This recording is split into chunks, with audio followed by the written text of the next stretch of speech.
Obrigado, Jesus. Obrigado, Jesus. Obrigado, Jesus. Obrigado, Jesus.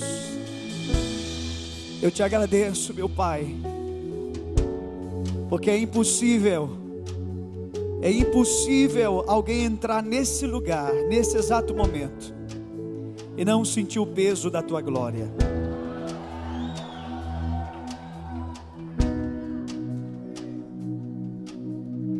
Coisa mais importante é que o Senhor veio, e o Senhor é um Deus atraído, e o que te atrai não é o nosso conhecimento, não é a nossa habilidade. O que te atrai é a nossa fome, é a nossa sede, é a nossa paixão. Ah, Jesus, estamos apaixonados. Prepara agora os nossos corações para receber a boa semente que é a palavra do Senhor. Prepara o meu coração, prepara o coração dos meus irmãos, prepara o coração daqueles que estão assistindo pela internet. Prepara, e que a tua palavra seja liberada sobre nós, em nome de Jesus. Queridos, olhe para cá, por favor. Eu tenho certeza que se uma pessoa entrar nesse ambiente agora, ele pode até não saber descrever o que ele está sentindo, mas é impossível alguém entrar nesse lugar e não sentir o peso da glória de Deus. Isso é a coisa mais importante. Eu quero chamar o pastor Leandro.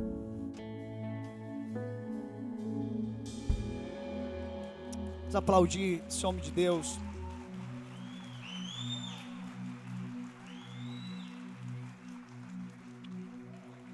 Queridos, agora eu entendo. Você pode se assentar, por gentileza? Se assente. Agora eu entendo porque que o Daniel disse assim para mim na escola Abapai desse ano, Imperatriz. Ele disse assim: pastor Ribinha, tem um cara que eu quero que você conheça. Hoje eu até mandei um zap para ele à tarde agradecendo. Nos últimos anos do meu ministério, Deus me deu a honra e o privilégio de conhecer muita gente boa, muita gente de Deus. Mas eu quero dizer a vocês que eu estou até preocupado. Eu acho que quando eu voltar para a minha cidade, eu vou passar uma semana dormindo, porque eu não consigo dormir aqui. Quando eu vou para o hotel, eu deito a cabeça lá, eu não consigo dormir. Eu estou participando de 2 conferências. O que está sendo ministrado aqui e o que está sendo ministrado em uma mesa. E meu Deus do céu, como eu tenho sido ministrado por Deus à mesa, aprendendo de Deus. Muita gente tem ministrado em minha vida de muitas maneiras. Mas meu amigo, acho que eu posso te chamar de amigo, não é? Cara, você tem ministrado na minha vida pelo teu coração. Obrigado, viu, amigo, por sua vida. Estenda a mão para cá, vamos orar. Senhor, usa o teu filho como tu tens usado, com graça, com sabedoria. Que ele não diga mais e que ele também não diga menos. Que ele não fique aquém e que ele também não vá além. Que ele diga tudo o que tu tens para essa noite. Senhor, que as palavras que vier a fluir da boca desse homem agora sejam como medicina para nós. Usa ele, Senhor, e que tudo seja feito para a glória do teu nome, em nome de Jesus, amém. Você está feliz? Eu estou feliz também. É muito bom poder ministrar na igreja, que eu sou pastor. Melhor ainda é na escola do meu amigo Daniel. E eu agradeço muito a Deus pela amizade do Daniel, pela amizade da Camila. Eles são muito preciosos. há muitos anos, o que Deus tem dado para o Daniel fazer toca a minha vida. Vocês sabem que eu sou um cantor de umas 5 músicas e metade do meu repertório é do Daniel. Eu canto Sou Realmente Livre. É a primeira que eu canto. Tem música do Daniel que é mais minha aqui na Poema do que dele. Ele nem sabe disso.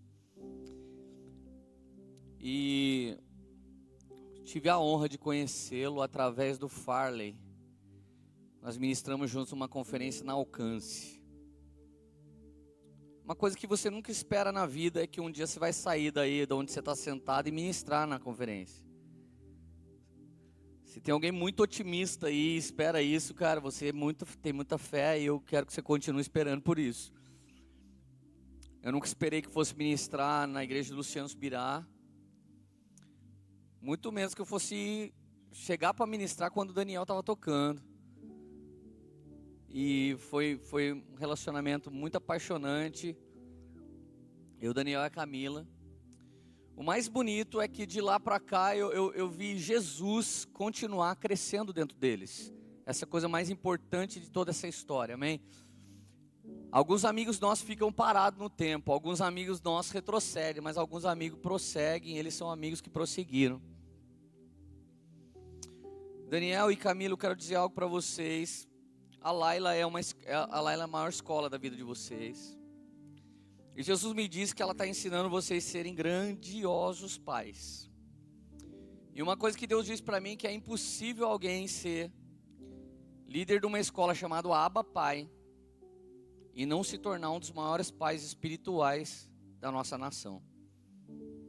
Eu vejo uma segunda fase na vida de vocês se iniciando daqui Vocês já são, mas daqui a um tempo ela vai evidenciar. Eu vejo a paternidade de vocês tomando toda a nação.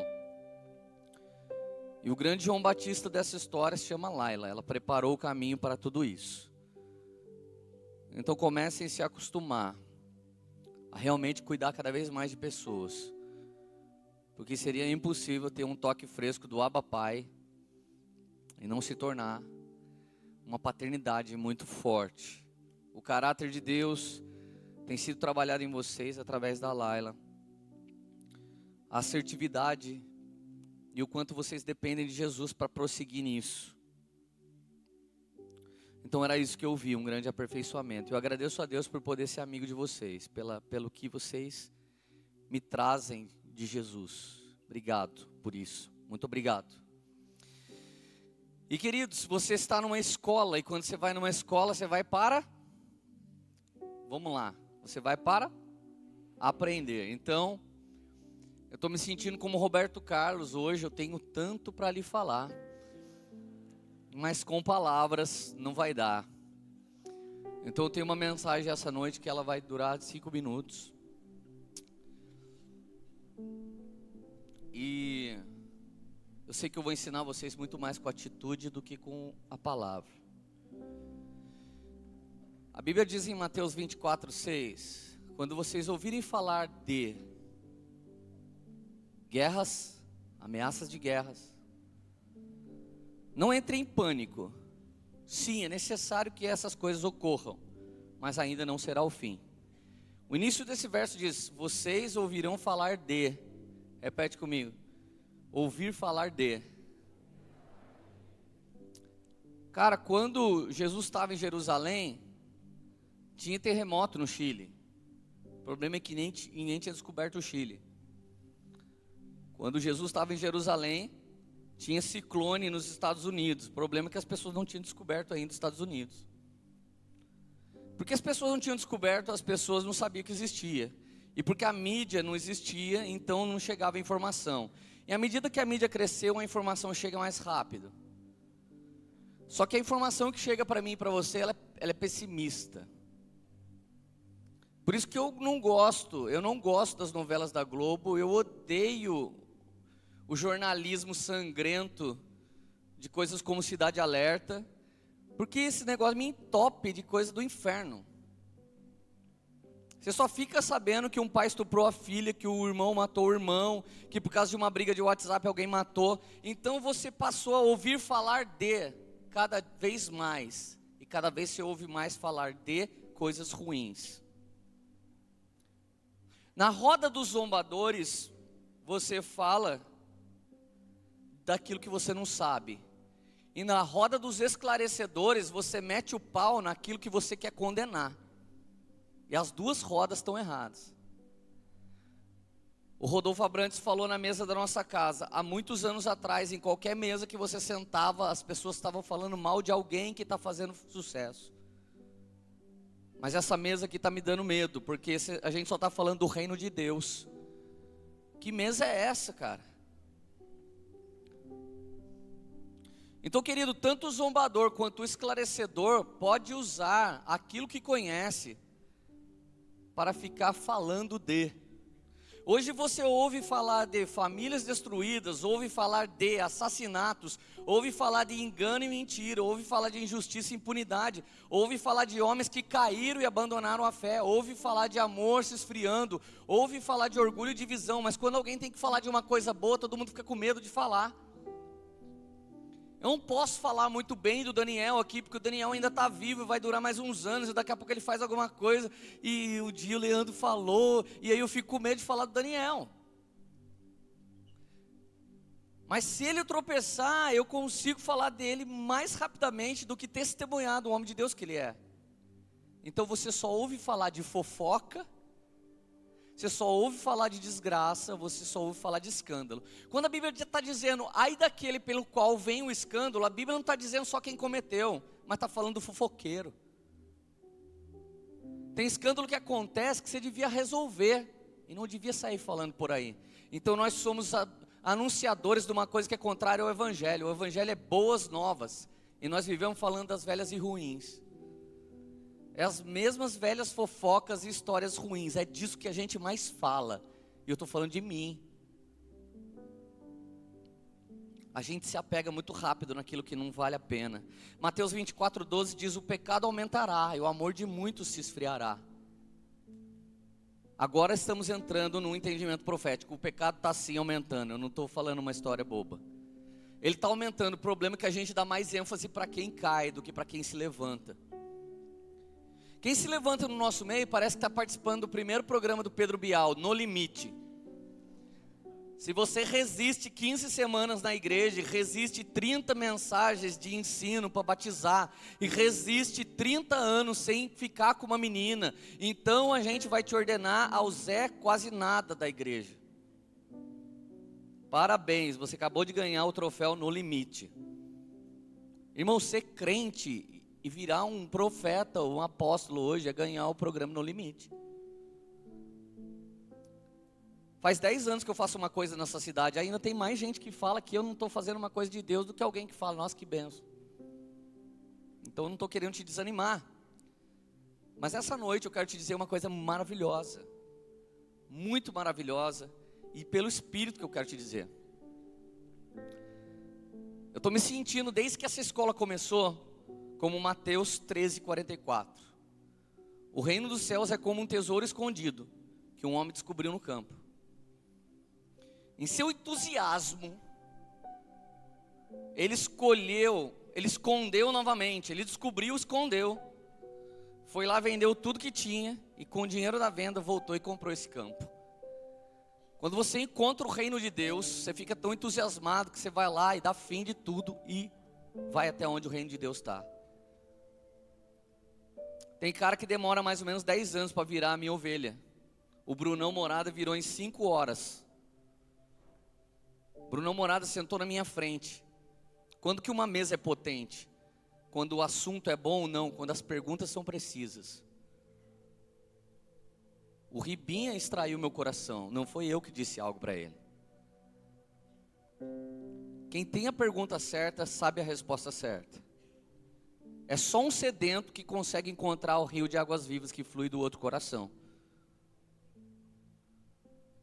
Brunão Morada sentou na minha cozinha, 11h30 da noite, 5h30 da manhã, eu falei, Brunão, deixa eu dormir, velho, sai daqui. Nós temos uma foto até hoje no Instagram, aquele dia ele falou, cara, você é meu pai. Eu falei, caramba, velho, nunca fechei contrato tão cedo. Não estava querendo ser pai dele, nem de ninguém, porque eu nem me sinto assim.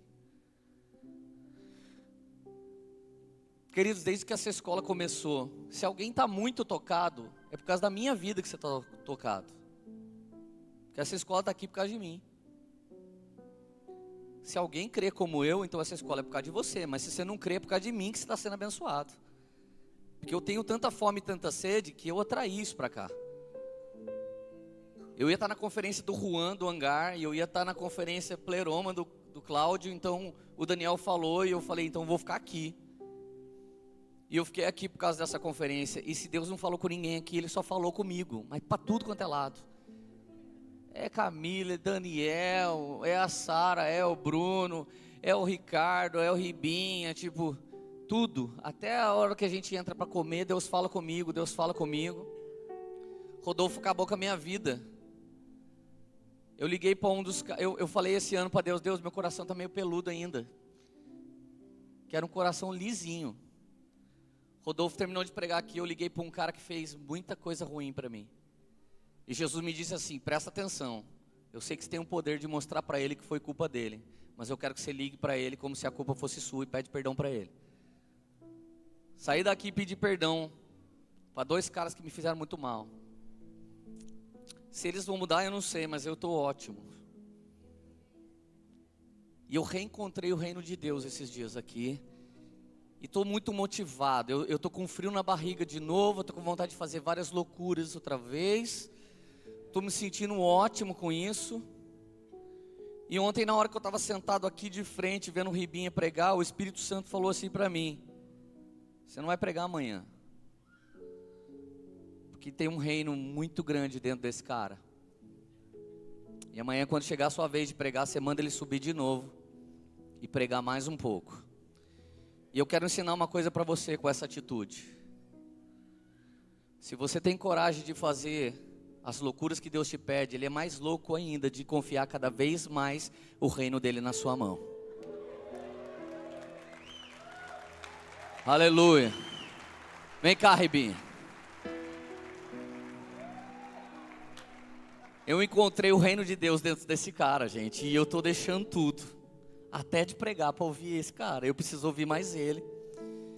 E eu ainda vou gastar dinheiro para ir na casa dele no Maranhão. Se ele não me convidar para ir lá, eu vou lá e eu vou comprar minha passagem. E eu vou pagar minha passagem porque eu quero estar junto com ele. E eu agradeço porque o Daniel olhou no meu olho e falou assim, mano, presta atenção. Eu vou levar um cara que tem que te encontrar.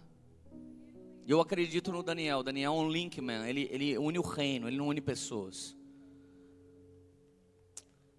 Ribinho, eu quero te dizer uma coisa, cara.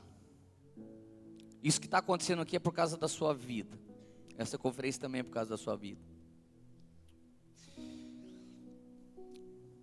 Quem tiver uma revelação de quem você é, pode ver aquilo que flui dentro de você. Judas, quem você diz que eu sou? Você é Jesus, não é? De Nazaré? É. Essa é toda a revelação que você tem sobre mim. E você, Pedro? Cristo. Quem disse isso para você foi o Espírito de Deus. Ribinha, eu sei quem você é no reino de Deus. Você é um dos caras que eu mais respeito nessa nação. E parte do meu trabalho é apresentar você para os meus amigos e para aqueles caras que dão ouvido para mim. Eu quero ser seu servo nisso. E eu reconheço você porque eu tenho uma revelação de quem você é. Mas quem não tem uma revelação de quem você é, você não pode se mostrar para ele. Jesus só transfigurou para Pedro, Tiago e João. Para a multidão ele deu pão. Guarda quem você é, para quem reconhece isso por revelação. Você só precisa fazer isso. O Maranhão não precisa de mais nada. Tudo que Jesus queria no Maranhão era um sedento. E assim como hoje alguém vem para Taubaté para ver o que Jesus está fazendo, eu e muitos homens vamos no Maranhão ver o que Jesus está fazendo através da sua vida. Eu te reconheço como um grande profeta da nossa nação.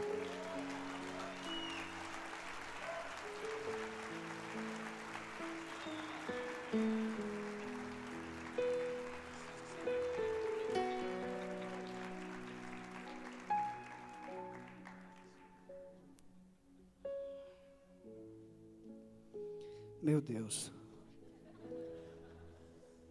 Agora o frio da barriga veio em mim. A perna está tremendo. Meu Deus, vamos lá. Ele não tinha combinado isso comigo não, viu gente? E agora eu lembrei daquele versículo bíblico que diz assim: e agora quem poderá me socorrer? É o versículo que meu filho mais gosta. Eu lembrei dele agora. Vamos lá, pega a sua Bíblia, Ezequiel capítulo 37. Ezequiel capítulo 37.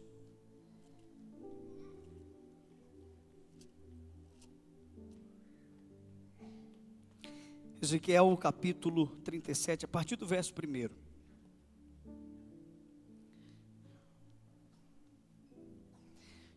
Diz assim: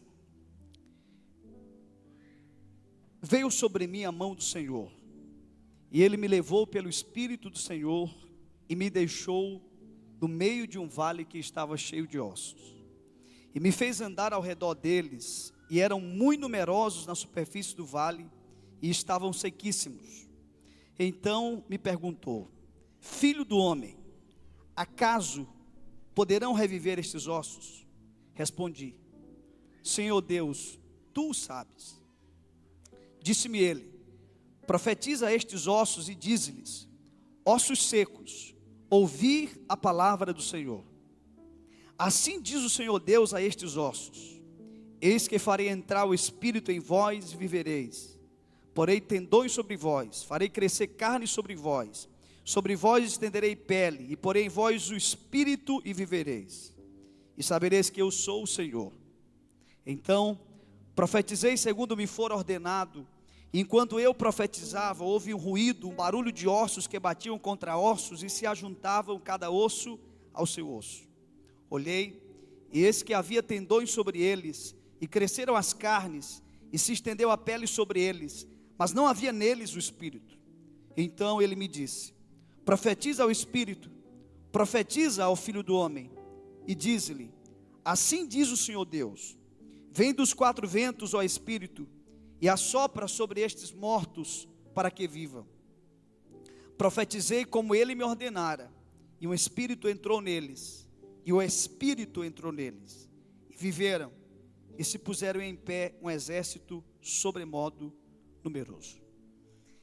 Queridos, eu tenho uma maneira bem singular de olhar esse texto, e é um texto que eu gosto muito, há uma identificação muito forte da minha vida com esse texto. Já cheguei a ficar 6 meses lendo todos os dias, algumas vezes por dia, só essa passagem. Inclusive eu te sugiro a fazer isso. De vez em quando escolha uma passagem bíblica e leia essa passagem muitas vezes, durante um certo tempo. Por quê? Porque a Bíblia é um livro muito mais profundo do que largo. E eu passei 6 meses da minha vida lendo de forma bem atenta esse texto. E como é que eu enxergo esse texto? Para mim, Ezequiel é uma figura tipológica da igreja. E por que eu digo isso? Porque Ezequiel era um cara que tinha uma palavra para o vale. E você sabe quem tem uma palavra para a cidade? A igreja. A igreja tem uma palavra para a cidade. Então a igreja é a voz profética dessa geração. Eu entendo que Ezequiel é uma figura da igreja. Assim também como eu entendo que o vale é uma figura da nossa cidade. Então vamos lá, repita isso comigo: Ezequiel é uma figura da igreja. O vale é uma figura da cidade. Então tá, eu preciso que você enxergue tudo que eu vou falar nessa ótica. Eu disse ontem que eu tenho uma mensagem, eu digo a mesma coisa através de muitos textos, de maneiras diferentes, mas eu sempre vou dizer a mesma coisa. Eu sempre vou falar que a nossa responsabilidade como igreja é do lado de fora. Em algum momento, se você pedir para eu falar sobre dízimo e oferta, eu vou dar um jeito de no dízimo e oferta dizer que a gente tem que fazer alguma coisa para com a cidade.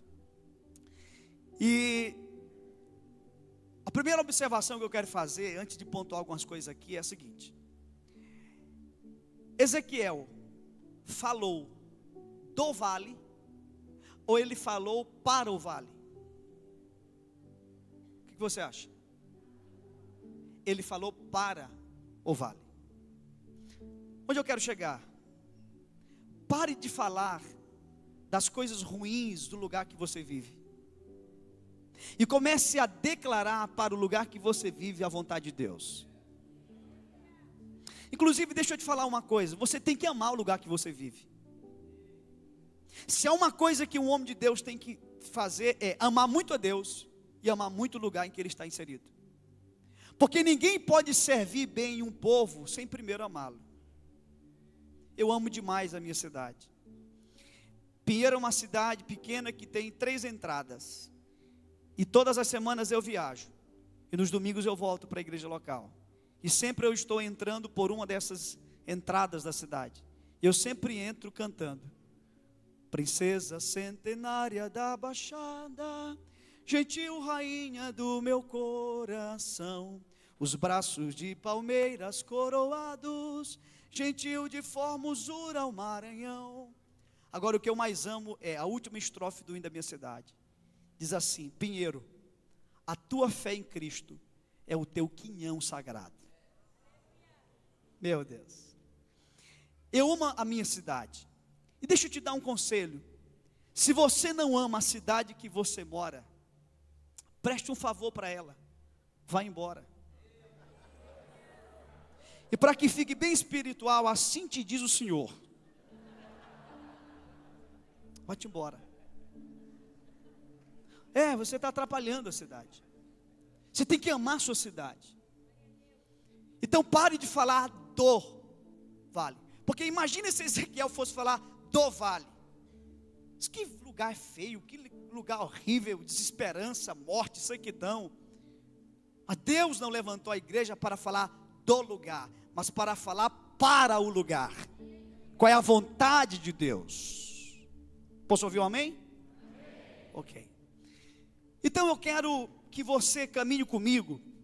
Se Ezequiel é uma figura da igreja e o vale é uma figura da cidade, percebam que houve uma alteração, uma transformação no ambiente. E é exatamente isso que Deus quer. Deus planta uma igreja em uma cidade com o mesmo propósito que Ele plantou Ezequiel no vale, para alterar o ambiente. E eu te convido a caminhar comigo, para que nós possamos identificar o que foi que Ezequiel fez, para que o vale de ossos se transformasse em um exército poderoso. Primeira coisa, Ezequiel percebeu qual era o problema do vale. E você sabe qual é o problema do vale? Não é um problema de presença, é um problema de ausência. Gente, o que é um lugar cheio de ossos? O que transicionou um corpo vivo em um vale de ossos? No dia que você morrer, o espírito vai sair de você. E o que hoje é um corpo vivo, com o decorrer do tempo, vai se tornar um amontoado de ossos. Então o que aconteceu com aquele ambiente? A ausência do espírito. E todo problema é um problema de ausência. Você sabe qual é a maior agonia do inferno? O inferno tem densas trevas, diz a Bíblia. O inferno tem o fogo que não se apaga, bichos, vermes e o diabo.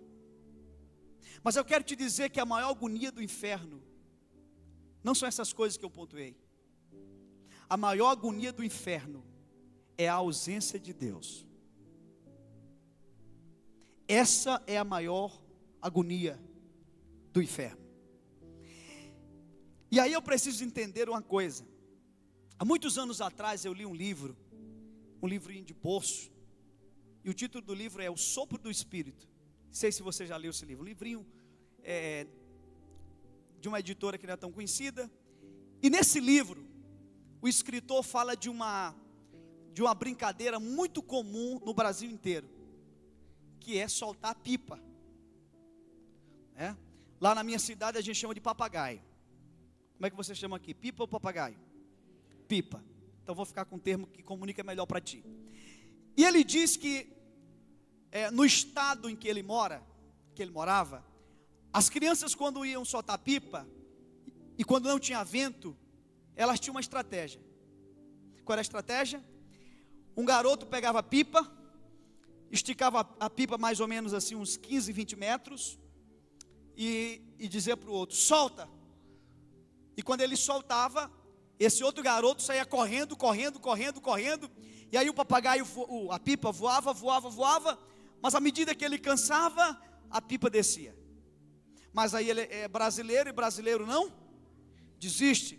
Então a mesma situação se repetindo, e aí o garoto solta a pipa, e o outro garoto sai correndo, e aí o papagaio, a pipa voa, mas aí o garoto cansa, e aí a pipa desce. Só que ele conta que ele foi em um estado, e no estado em que ele foi, as crianças também brincavam de pipa, só que eles tinham um diferencial. E é esse diferencial que faz toda, que é a grande questão em pauta aqui. Os garotos, quando não tinha vento, eles se reuniam, davam as mãos e começavam a assoviar.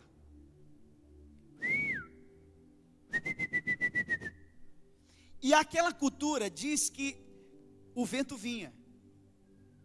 Se o vento vinha ou não vinha, não é a questão aqui.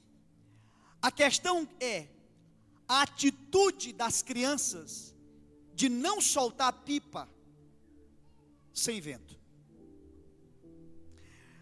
O Espírito Santo me diz que você é uma pessoa inteligente. Acertou ou errou? Acertou. E ele me diz que você já está desconfiando que não é de pipa que eu quero falar.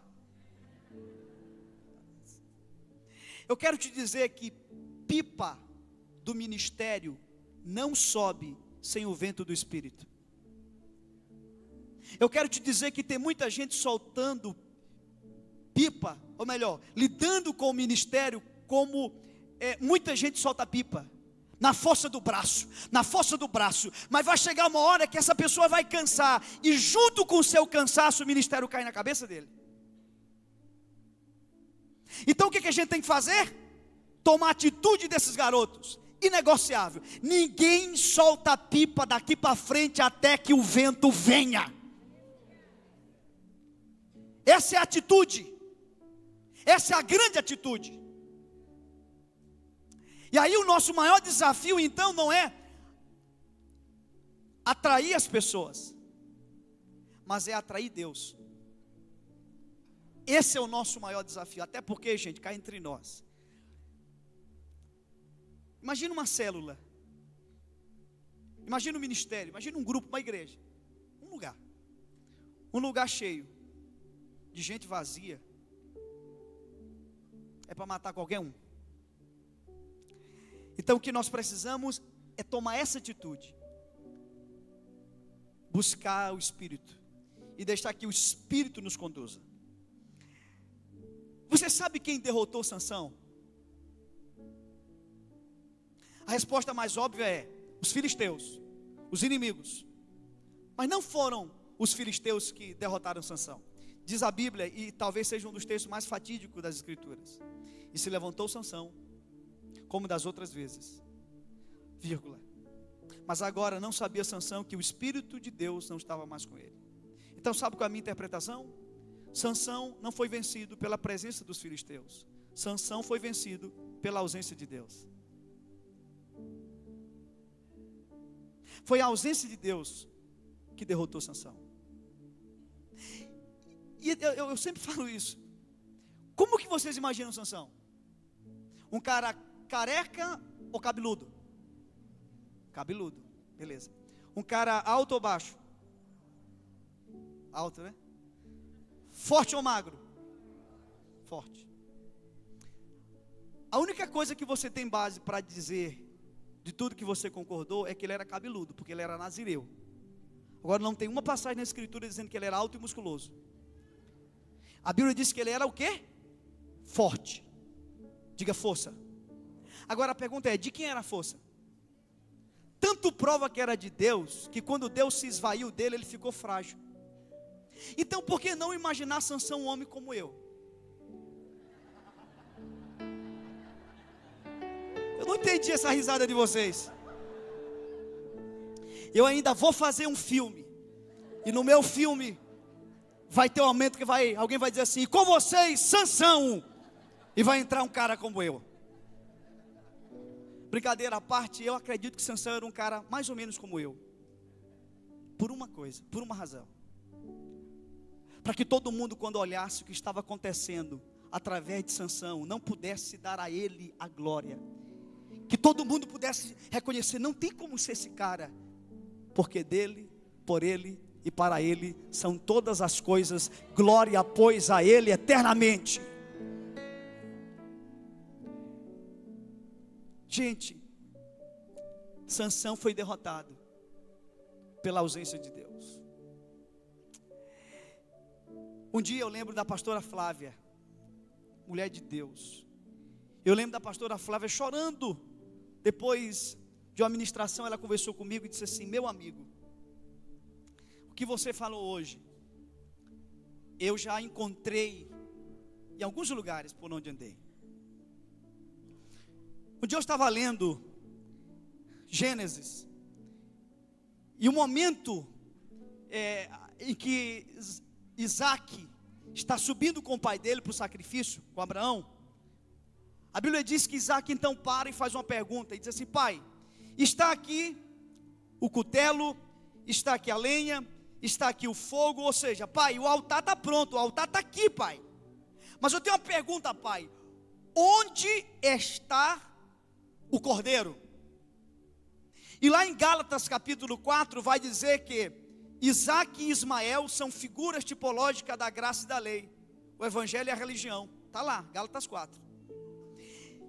Então quem é Isaac? Olhe para cá por favor. Quem é Isaac? Isaac representa uma geração que não vai aceitar altares sem cordeiro. Isaac representa uma geração que vai perceber altar sem cordeiro. Está falando para o pastor Leandro, e ele disse: cara, aqui tem uns caras enjoados também. Eu tenho uma garotada lá em Pinheiro, que o cara pode ser o cara mais top da mídia agora, mas se ele for pregar, a garotada diz assim: ó pastor, o cara é fera, mas ó, o cordeiro não está hoje não. Foi legal, tudo bacana, homileticamente correto, mas o cordeiro a gente sentiu falta. Então não está fácil pregar para essa turma que Deus está levantando de Isaac agora, porque a grande exigência dessa geração é o cordeiro. Onde está o cordeiro? Eles não vão aceitar, e aí vai complicar a vida de muita gente. Cá entre nós, a gente cometeu um erro. Tiramos os profetas do altar e trouxemos os artistas. O Espírito Santo vai tirar os artistas e trazer de volta os profetas. Amém? Você crê nisso? O Espírito está fazendo isso. Artistas vão sair. Escreva o que eu estou falando para vocês. Os profetas estão voltando. Louvado seja o nome de Jesus. Segunda coisa importante. E eu acho muito legal esse tópico, porque a primeira coisa que Deus faz no vale, não é com o vale, gente, é com o profeta. E o profeta representa quem mesmo? Fala para mim aí. A igreja. A primeira coisa que Deus vai fazer no vale, não é com o vale, mas é com a mente do profeta. Ele faz uma pergunta para o profeta, e a pergunta é: poderão acaso reviver estes ossos? O que Deus está fazendo? Deus está mexendo com o sistema de crença do profeta. Gente, nada vai acontecer em Taubaté se não acontecer na mente da igreja, porque a mente da igreja é um útero. Você ouviu o que eu falei? A mente da igreja é um útero, onde Deus gera seus sonhos. Um dia eu estava lendo a parábola do semeador. E muita gente diz assim: e o semeador saiu a semear 4 tipos de semente. Mas não é assim que a Bíblia diz. Ele semeou um tipo de semente. Eram 4 tipos de solo. Por quê? O problema nunca é com a semente. E aí eu fui pegar a palavra semente e fui estudá-la no original. Descobri algo violentíssimo. A palavra semente no grego significa esperma. Não, eu não preciso nem do grego para te mostrar isso. Só da semântica. Escreva a palavra semente, elimine as 2 últimas letras e me diga o que é que sobra como radical. Sêmen, esperma. Portanto, sabe o que a Bíblia está dizendo? O que um sêmen é para um útero e a semente é para a terra, a palavra é para o coração. Meu Deus, só que aí tem um problema, cara. Um grande problema. Porque assim como o útero pode matar um feto e a terra pode matar uma semente, um homem pode abortar uma visão. E aí você sabe o que é uma tragédia? Por exemplo, há 2 meses atrás eu ia morrendo, entrando em Imperatriz, viajando, ia pregar em uma igreja lá na cidade de Imperatriz. Eu dormi, pastor, e o meu carro vai para o lado oposto da pista. Eu acordo com o freio da carreta, aquele freio brusco, né, que a carreta faz, o barulho que faz, e como se eu estivesse assim, sonhando, eu abro os olhos e vejo o rosto do carreteiro, e ele freia e faz assim, ó. Olha aqui para mim. 1, 2, 3. 3 segundos, amigo. Eu estava estraçalhado nas ferragens daquele carro. 3 segundos. Eu fico imaginando se eu tivesse morrido. Alguém teria ligado para minha esposa e teria dito assim: Ayla, aconteceu uma tragédia. Ribinha morreu. Eu fiquei imaginando alguém ligando para os meus amigos e dizendo: olha, cara, uma tragédia. Um garoto de 34 anos de idade, deixando 2 filhos, uma esposa, cheio de sonhos, cheio de projetos. E alguém poderia dizer: cara, isso é uma tragédia. Mas me escute, eu quero te dizer que isso não seria uma tragédia. Tragédia não é a morte de um jovem que está vivendo intensamente por um propósito.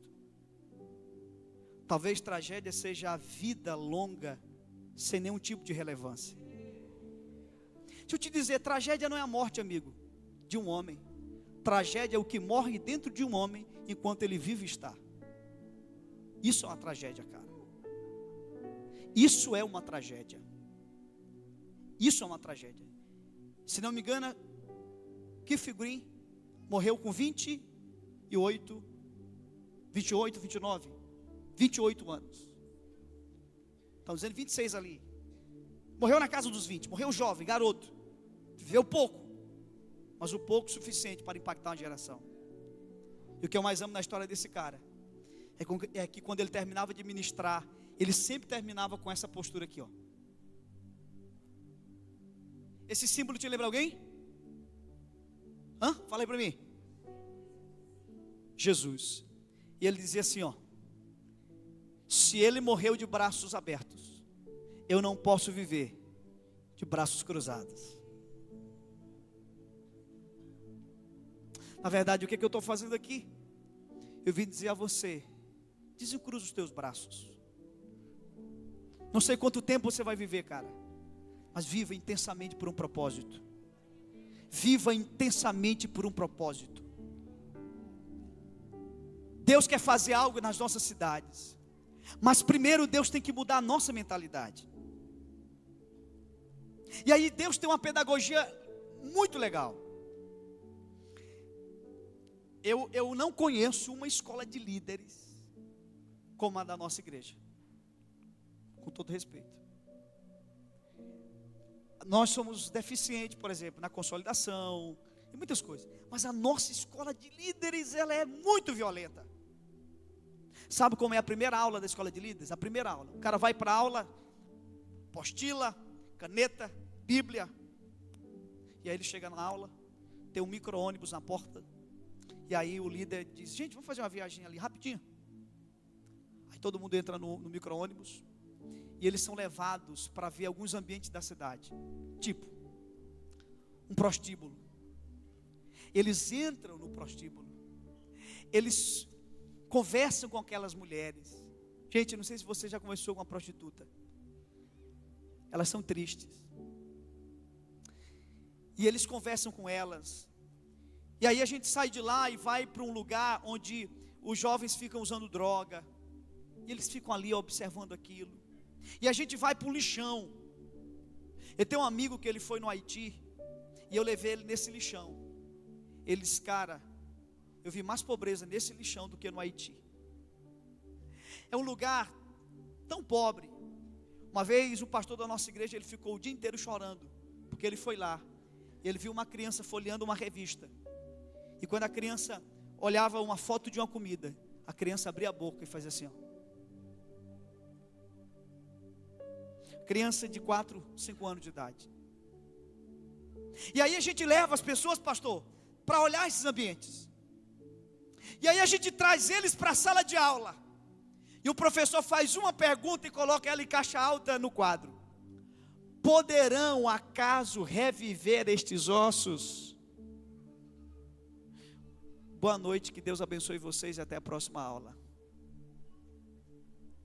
Cara, ninguém dorme. Eles ficam doidos. Sabe por quê? Porque Deus tem uma pedagogia. O que Deus faz? Você percebeu que primeiro Deus usou o vale para mudar o profeta. Depois Deus usa o profeta para mudar o vale. O que Deus está fazendo? O que a gente quer com essa escola de líderes? A gente quer usar a cidade para mudar a igreja. E depois a gente usa a igreja para mudar a cidade.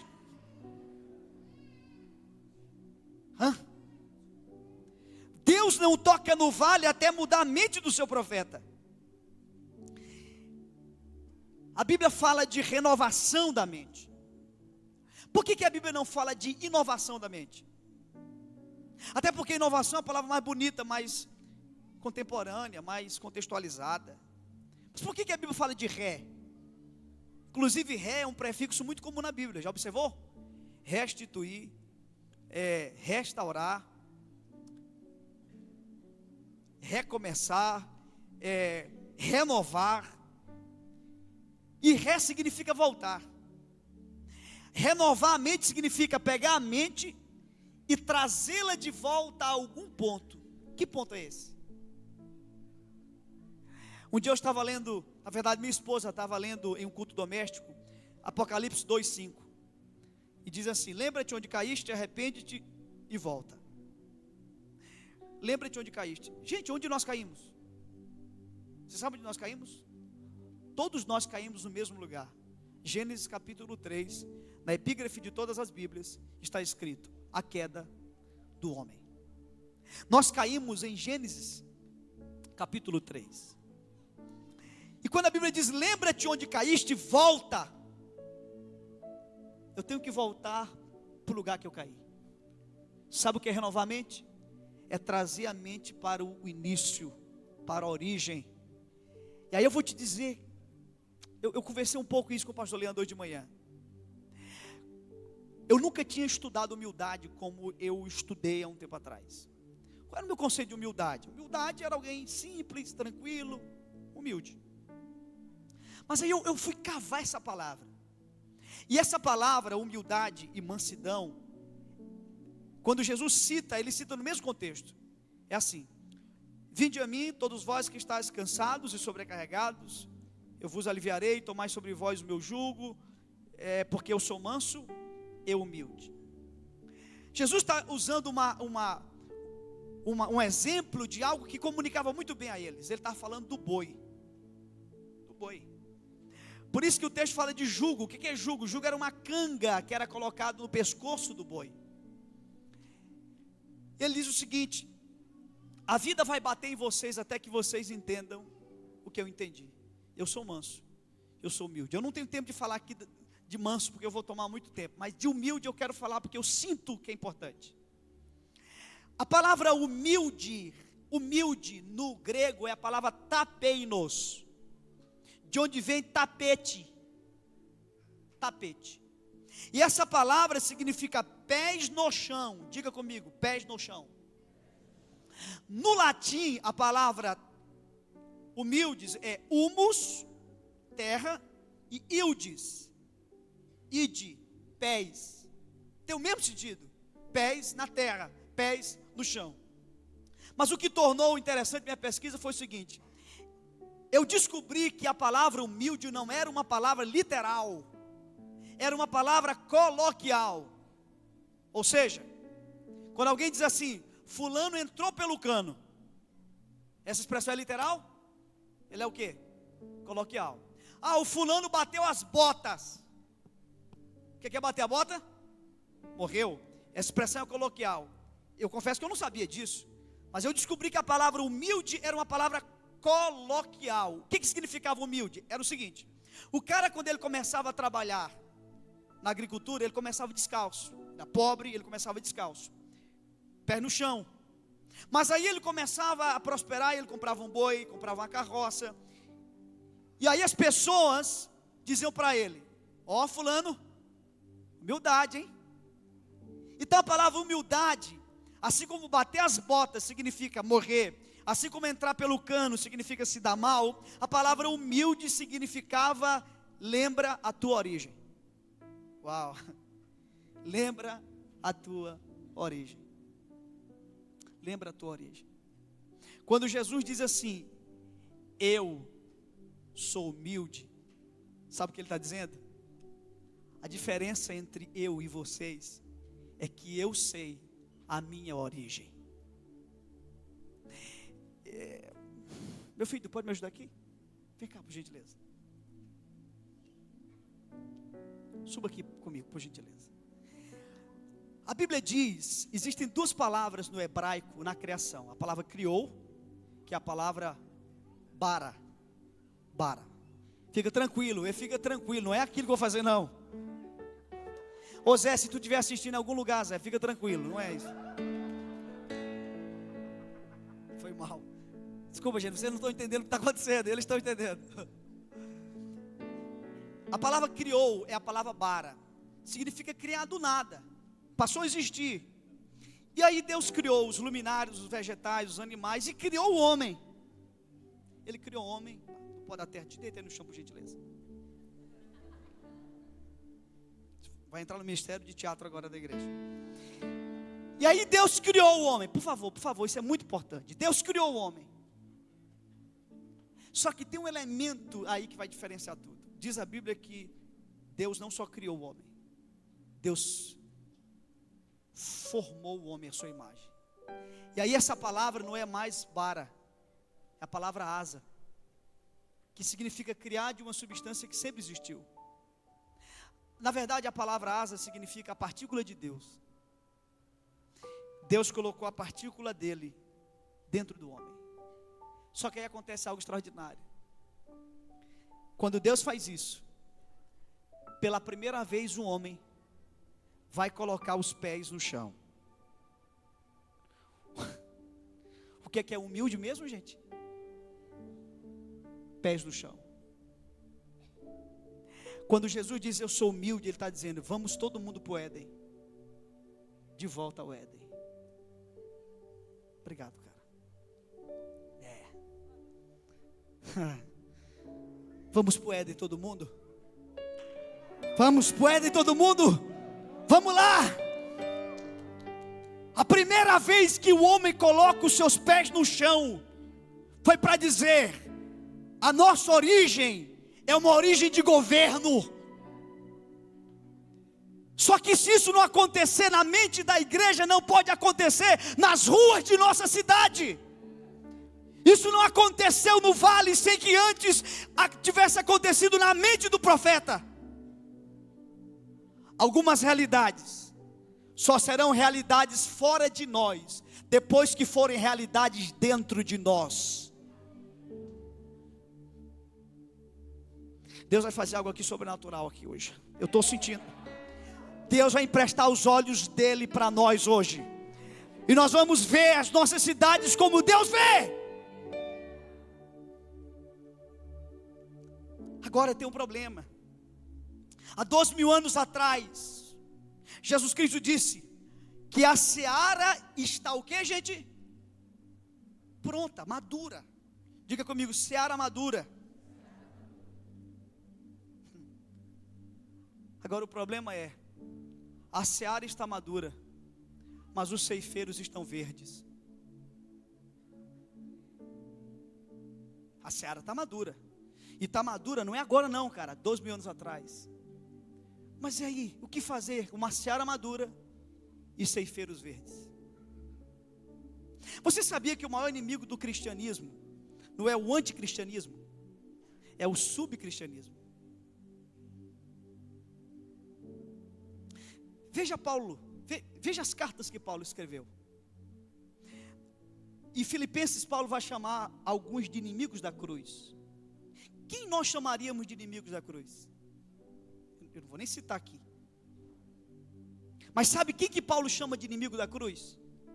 Diz lá o texto: alguns há entre nós,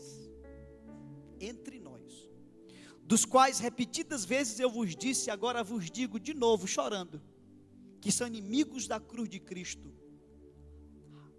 O seu Deus é o seu ventre, porque eles só pensam nas coisas terrenas. Cara, quem Paulo chamou de inimigo da cruz, não são os caras que estão lá fora, são os caras que estão aqui dentro e que não pensam no reino. O que Paulo está dizendo é que os inimigos da cruz não é o anticristianismo, é o subcristianismo. É gente mais ou menos. O mais ou menos, ele é mais prejudicial ao reino. E aí, a terceira atitude de Ezequiel. Ezequiel, ele viveu 2 momentos naquele vale. Primeiro momento é o momento em que ele sai andando no vale. E ele anda por conta própria. Até que ele para. E ele começa a ouvir Deus. E aí ele começa a fazer tudo aquilo que Deus dirige para ele. Você sabe qual é a igreja profética para a cidade? Não é a igreja que se move de acordo com a sua vontade. É uma igreja que escuta a voz do Espírito. Até porque, o que foi que mudou o vale? O que Ezequiel ouviu de Deus. Simples, não é? O que vai mudar as nossas cidades? O que a igreja ouviu do Espírito. É isso que vai mudar. Só que todos nós, nascidos de novo, nós temos uma coisa, nós temos a presença de Deus. Só que a presença de Deus tem que se transformar no governo de Deus. Nós temos a companhia do Espírito. E nós prezamos do governo do Espírito. Todo homem nascido de novo tem a companhia do Espírito. Mas nem todo homem nascido de novo tem o governo do Espírito. E a igreja que vai impactar o ambiente que ela está inserida é uma igreja que não é uma igreja que só tem a companhia, mas é uma igreja que tem o governo do Espírito. Uma igreja que é dirigida pelo Espírito. Você sabe o que é profetizar? Profetizar é declarar uma realidade futura no agora. É declarar uma realidade futura no agora. Comece a declarar. Agora olha só. Por que Deus pergunta ao profeta? Porque Deus queria que o profeta acreditasse nisso. E ele só tinha autorização para falar depois que ele acreditasse. Querido, não diga que você não crê. Se você declara que você não crê, tua palavra não tem força. Tua palavra não tem densidade. Creia e proclame. Creia, creia. Um dia você vai visitar a minha cidade. E você vai em um restaurante daquela cidade. E você não vai ver um vasilhame de cerveja. Um dia você vai andar nas ruas da minha cidade. E você vai ver os jovens nas praças cultuando e adorando a Deus. Eu creio nisso.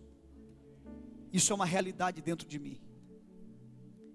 E eu tenho certeza que é só uma questão de tempo para ela ser uma realidade fora de mim.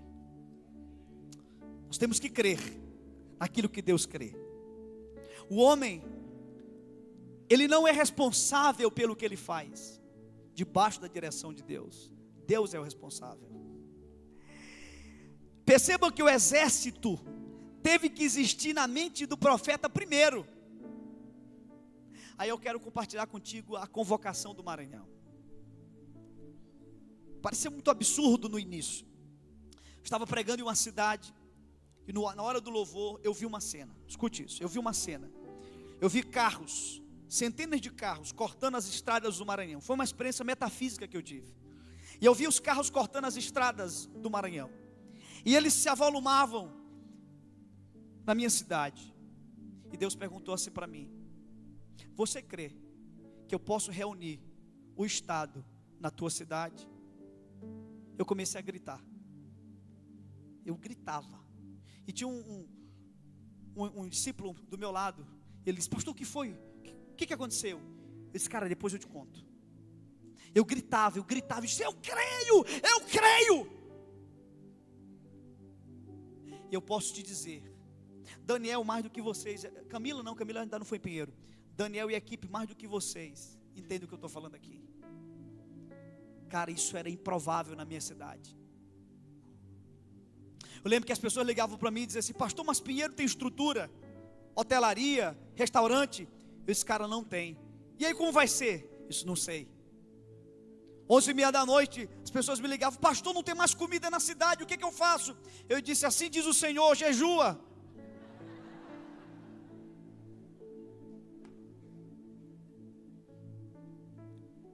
E aí eu posso te dizer algo com muita firmeza: Deus não trabalha com lugares escolhidos. Deus trabalha com pessoas despertadas. Deus não está procurando um lugar escolhido. Deus está procurando gente despertada, gente que crê no que Ele crê. Porque quando Deus encontra um homem na terra, que acredita na terra, no que Deus acredita no céu, nasce uma visão, nasce um ministério. Nós como igreja precisamos crer naquilo que Ele crê. Deus crê que um drogado pode ser restaurado. O que você acha? Deus crê que uma prostituta pode ter sua vida restaurada. Deus crê que um casamento desfacelado pode ser recomposto. Não. A questão não é se Deus crê. A questão é se nós cremos, porque Ele crê. E quando Deus encontra um homem na terra que acredita na terra, no que ele acredita no céu, nasce uma visão.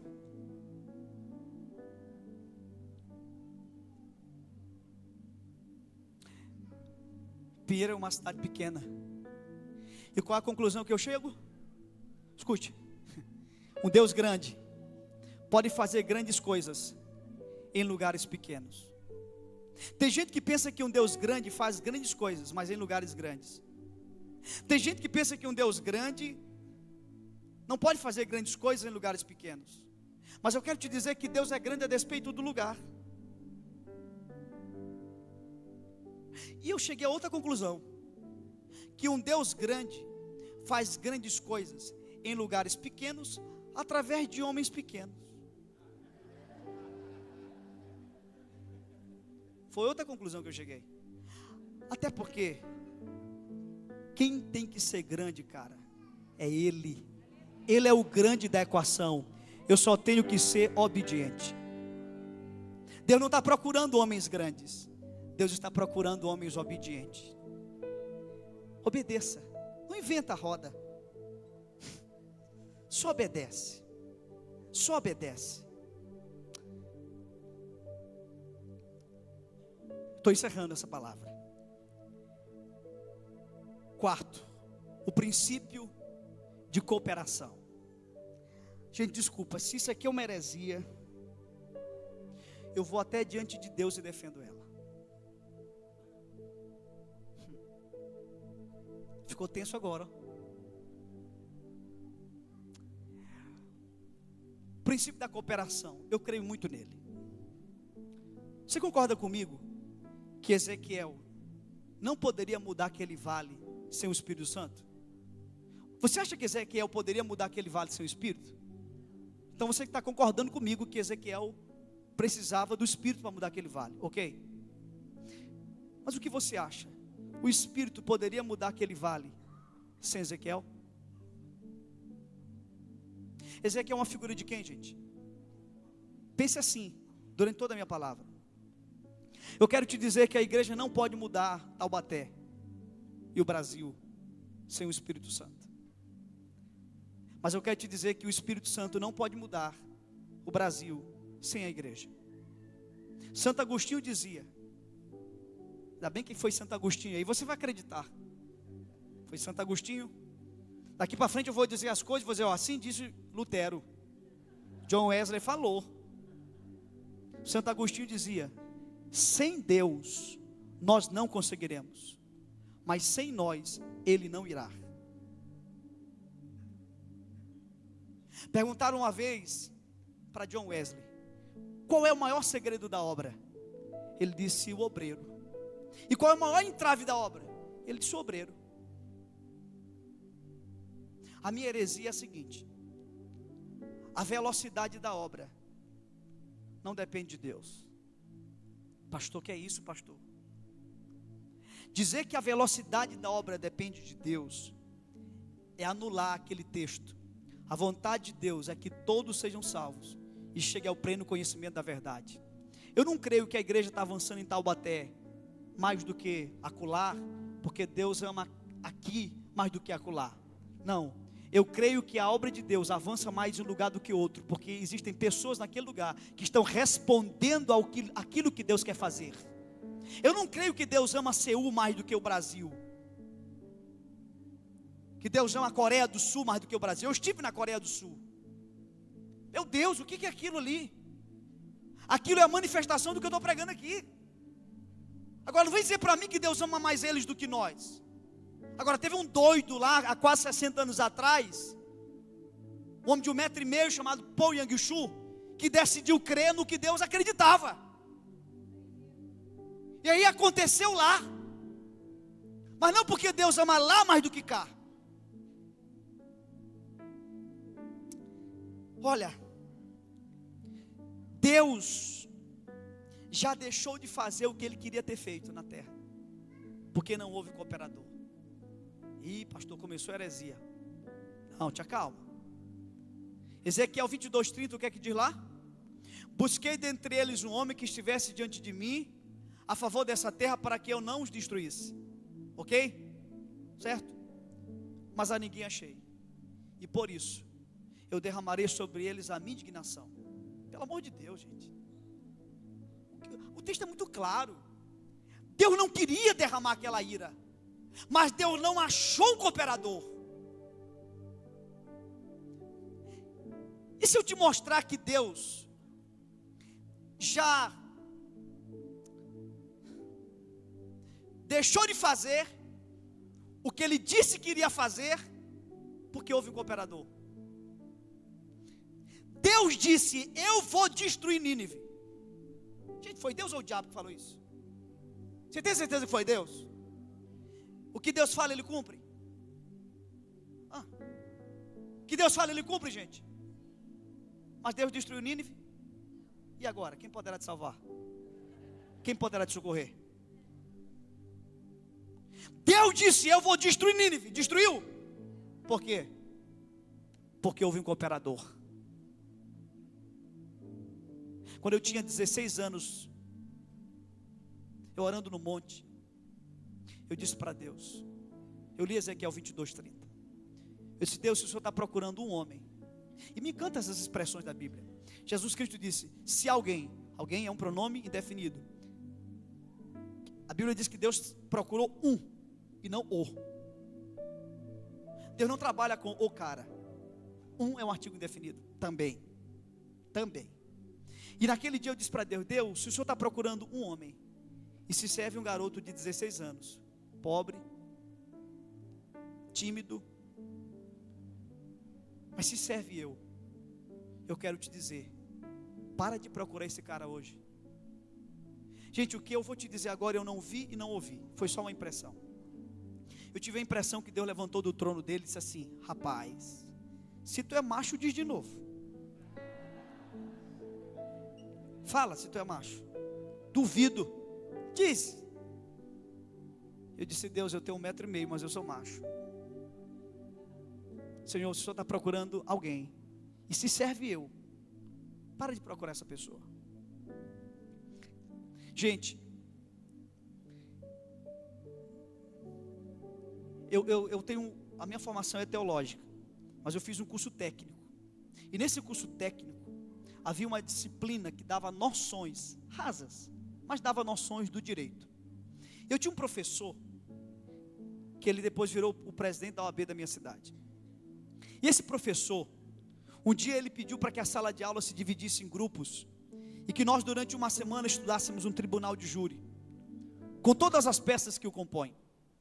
Nós estudamos um tribunal de júri, passamos uma semana, e no final da semana todo mundo apresentou a sua apresentação, e no final de tudo o professor foi à frente e perguntou assim: diante de tudo que vocês estudaram, viram, apresentaram, eu pergunto a vocês, qual é a maior autoridade dentro de um tribunal de júri?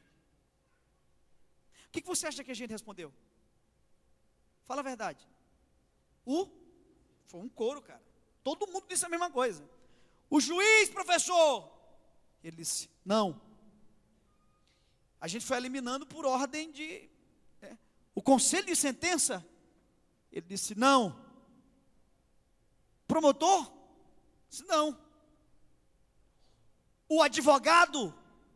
Ele disse: não. Sobrou quem, gente? O réu. Não, professor, o senhor está falando para nós que a maior autoridade é o réu? Ele disse também: não. Então, se não é o juiz, se não é o conselho de sentença, se não é o promotor, se não é o advogado, se não é o réu, quem é? E ele disse assim: a maior autoridade dentro de um tribunal de júri é a lei. E o juiz está também subjugado à lei. Quando um juiz toma uma atitude fora da lei, ele é arbitrário, ele é infrator. Gente, Deus é soberano, e Deus é juiz do universo. Mas sabe por que Deus tem toda a autoridade? Porque a autoridade de uma pessoa está relacionada à sua capacidade de manter sua palavra. Sabe por que Deus tem toda a autoridade? Porque Deus nunca desonrou uma palavra dele. Jesus é o advogado, Satanás é o acusador, estamos na condição de réu, os anjos na condição de conselho. Mas eu quero te dizer que nesse grande tribunal, todos lá estão subjugados à lei, à palavra. Qual é a vontade de Deus? É que todos sejam... Deus é o juiz do universo, ok? Essa é a vontade dele, amém? Mas todos vão ser salvos? Por quê? Porque Deus é fiel, mas Ele não pode ser infiel às leis que Ele criou. Quando Deus faz o homem, o que Ele disse? Tenha Ele domínio. Tenha Ele domínio. Salmo 115, verso 16, o que Deus disse? Os céus são o céu do Senhor, mas a terra, Deus a fez e deu-a aos filhos dos homens. Então Deus deu a terra para quem, gente? Para quem? Para o homem.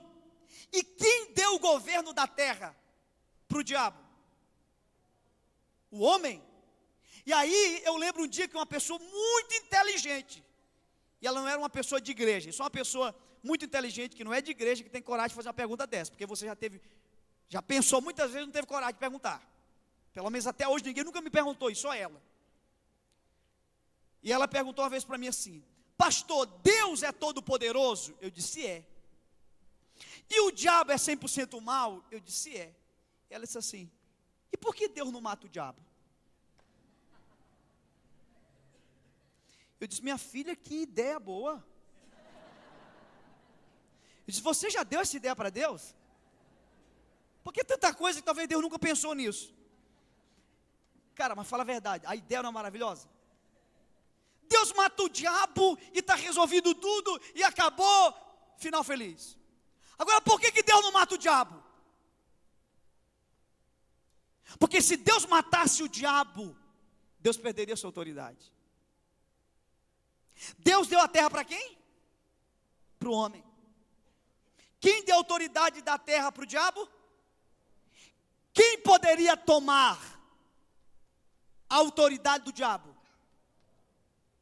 Agora você entende por que Deus virou humano há 2.000 anos atrás? Há 2.000 anos atrás, Ele desceu do céu, se encarnou, virou homem para cumprir a sua palavra, porque Ele é fiel.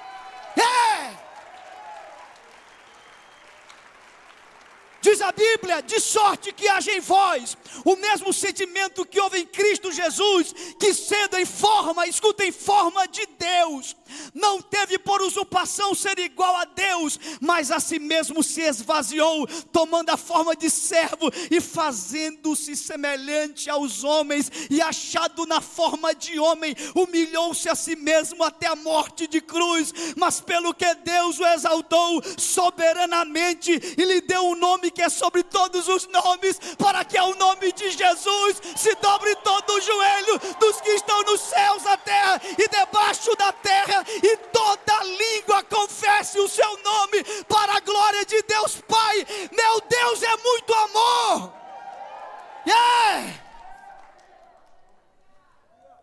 Jesus era humano, Cristo era divino. Jesus Cristo, a fusão da humanidade e da divindade. Sabe por que a Bíblia diz Cristo em vós e não Jesus em vós? Porque Jesus era humano, que deu o corpo dele para que o Cristo fosse legal. Jesus morreu, ressuscitou, mas o Cristo está aqui entre nós, dentro de nós. Amém? Cristo em vós. Por isso que a Bíblia diz, toda a criação está aguardando o que, gente? O que? A revelação. Revelação é ver de novo, olha o prefixo reaparecendo de novo. Ver de novo, porque há 2.000 anos atrás, eles viram Cristo em Jesus, mas eles têm que ver Cristo agora em Leandro, em Ribamar, em Alexandre, em Daniel, em Bruno. Eles têm que ver Cristo em nós.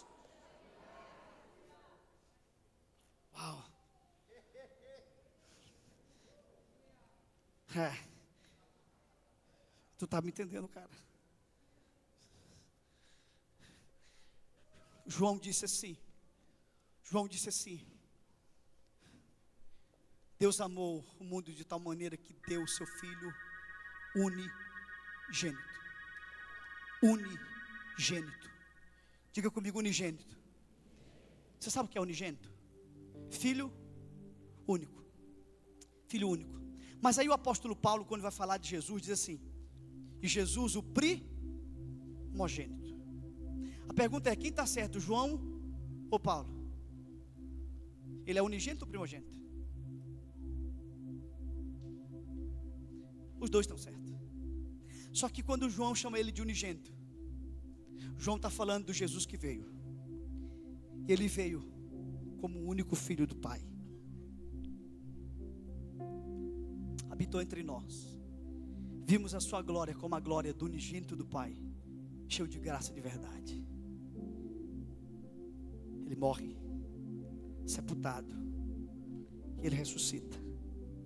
Mas quando ele sobe, ele não sobe como unigênito, ele sobe como primogênito, porque agora existe toda uma família de filhos de Abba. Toda uma família de filhos de Abba. Meu Deus, eu não aguento mais pregar, fica em pé. Deu vontade de tirar minha camisa aqui, eu não vou tirar. Cara, tu tá passando essa loucura toda pra mim, bicho, eu tô com medo já. Deixa eu te dizer uma coisa aqui, por favor me escuta, né? Eu agitei agora, por favor me escuta. Escuta aqui. Alguém aqui já foi em Israel? Alguém já foi em Israel? Levanta a mão aqui. Ninguém? Eu tenho um amigo que foi em Israel. Quem já assistiu Inveja aqui? Tem uns pecadores aqui fora eu. Já assistiu também? Mas tu já assistiu aquela inveja de morder o braço? Não, essa eu já senti. Eu lembro que eu estou na casa de um amigo e ele começou a mostrar as fotos dele em Israel. Cara, ele teve coragem, bicho, de fazer um selfie no Getsemane. Ai, que inveja. Cara, ele fez um videozinho. Pastor Ribinho, aqui eu estou aqui no túmulo de Jesus, cara. Aqui, ó. Aqui, ó. E eu peguei meu carro voltando para minha casa. Eu pensei assim: cara, deve ser um privilégio, Leandro, pisar onde ele pisou. Deve ser um privilégio. Meu Deus, que privilégio deve ser colocar os pés onde ele pisou. Escute, gente. Aquele dia o Espírito Santo falou comigo. Disse: não, meu filho, isso não é um privilégio. O maior privilégio não é pisar onde eu pisei. O maior privilégio é se permitir que através de vocês eu pise hoje onde eu não pisei há 2000 anos atrás.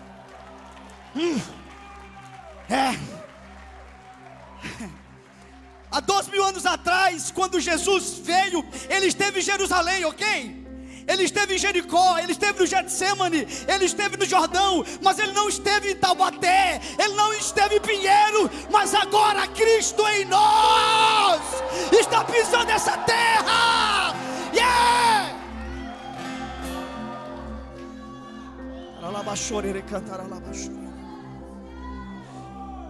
Deus não muda, sim. Deus não muda no seu caráter. Mas deixa eu te dizer mais uma heresia aqui. Deus mudou para sempre, cara, por amor. Na composição da Trindade tem um humano agora sentado no céu por amor a você. Ele nunca mais vai deixar de ser humano por amor.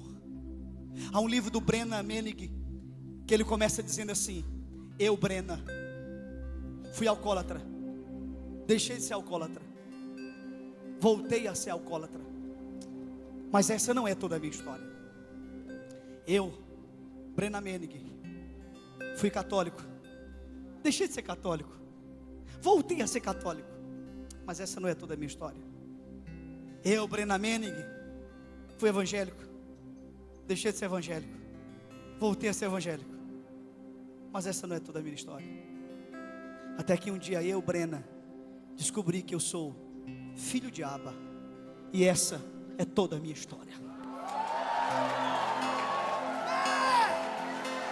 Essa é toda a nossa história, cara. Essa é toda a nossa história. Tem uma música que diz assim: essa é a história do Filho de Deus, que morreu na cruz por mim. E ela termina com um casamento que não terá fim. Cara, você está sentindo o que eu estou sentindo aqui? Não tira a tua camisa, pelo amor de Deus. Porque se você está sentindo o que eu estou sentindo, a vontade é tirar minha camisa e sair correndo. Acho que a loucura do pastor de vocês está passando para mim. Eu vi normal, eu estou saindo doido aqui. Feche seus olhos e ame a Ele. Se alguém ama o mundo é porque o amor do Pai não está nele. Eu não vim aqui falar do meu amor por Deus, porque meu amor por Deus é falho. Eu vim aqui falar do amor dele por você, porque é perfeito. O meu amor por ele é falho, mas o amor dele por você é perfeito. E se alguém está amando o mundo é porque o amor do Pai não é o meu amor pelo Pai, não é o quanto eu amo o Pai, é quanto eu entendo que o Pai me amou. Ele cantará, alabassuri andará, alabassuri cantará.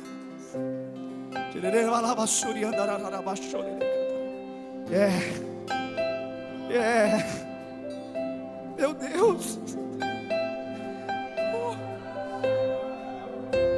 oh Jesus, Tu és lindo, Pai. Tu és lindo, Jesus. Deixa esse lugar até que não sobre mais nada, até que não fique mais nada, só fique o Pai. Enche esse lugar, satura esse lugar, Pai.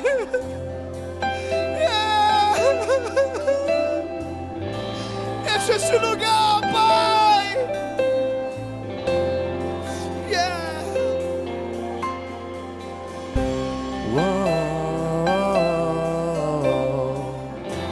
Whoa.